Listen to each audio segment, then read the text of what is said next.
আলহামদুলিল্লাহ, আমি ছাদে একটি খামার শুরু করেছি। আমার খামারের দেশি মুরগিগুলো অর্ধমুক্ত অবস্থা পালন শুরু করছি। ইনশাআল্লাহ আপনারা সবাই আমার খামারটির জন্য দোয়া করবেন।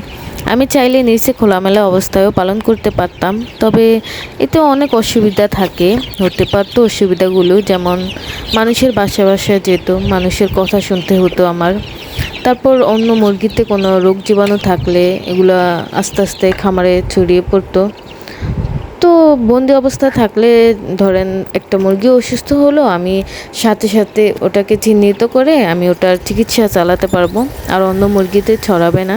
আর খোলা অবস্থা থাকলে তো আমি বুঝতেও পারবো না কোন মুরগিটা রোগে আক্রান্ত হয়েছে। তো এগুলো সব চিন্তা ভাবনা করি আমি অর্ধমুক্ত অবস্থা মুরগি পালার সিদ্ধান্ত নিলাম। তারপর আমাদের গ্রামে শিয়ালের প্রবণতা অনেক বেশি, বিভিন্ন পশু পাখি আক্রমণ করতো মুরগিকে।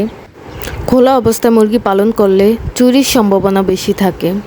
রাস্তাঘাটে কোথাও গেলে মুরগি ধরে নিয়ে যায়। আমার এমন হয়েছে অনেক, যে আমি খোলা অবস্থায় মুরগি পালন করছি, আমার রাস্তায় মুরগি গেছে, আমি মুরগি পাই নাই, নিয়ে গেছে। তো এইসব অভিজ্ঞতার থেকে আমি চিন্তা ভাবনা করে এই সিদ্ধান্ত নিলাম। আমি আমার মুরগিগুলোকে দিনে 3 বেলা খাবার দিই, সকালে, দুপুরে আর বিকেলবেলা।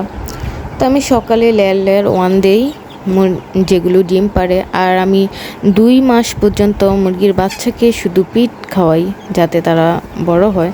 আমি মূলত মুরগি পালন করতেছি মাংস পাশাপাশি ডিম, দুইটার জন্যই। আমার মুরগি ভালোই ডিম পারে। আমার খামারে মুরগির পরিমাণ খুবই কম, আমি মাত্র শুরু করছি, 1-1.5 মাস হবে। তো আস্তে আস্তে বড় করব, আমার চিন্তা ভাবনা আছে। আমি আল্লাহ দিলে একদিন অনেক বড় করব আমার খামারটি। তো আমি এখন আপাতত একটি বাসা বানিয়েছি, যেটা খরচ আমার মোটামুটি বাসায়, তারপর সামনের নেট দেওয়ার খরচ মোটামুটি ভালোই পড়েছে, 20 থেকে 25 হাজারের মধ্যে। তো আমার এখানে একটা ভুল হয়েছে কি, আমি উপরে ওই যে নেট দিছি, তারপর তিরপল দিছি।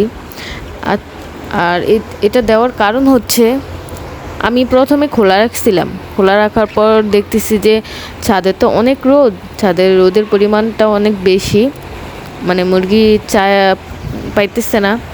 তো পরে আমি তিরপল দিয়ে দিছি, একটু যেন মুরগি ইয়েতে থাকতে পারে। মুরগি অসুস্থ হয়ে পড়ছিল। তো এখন আবার সমস্যা আরেকটু হয়ে গেছে, বাতাস পাচ্ছে না মুরগি। তো এই জন্য আমি চিন্তা ভাবনা করলাম আমি পাশের ছাদে, এখন মুরগিও যাতে আল্লাহ দিলে ভালোই আছে, তো পাশে আমি নেট দিয়ে চারোপাশ করে দেবো আর উপরে খোলা রাখবো, তাহলে আলো বাতাসটাও ঢুকলো আর এখানে আইসাও বিশ্রাম করতে পারবে।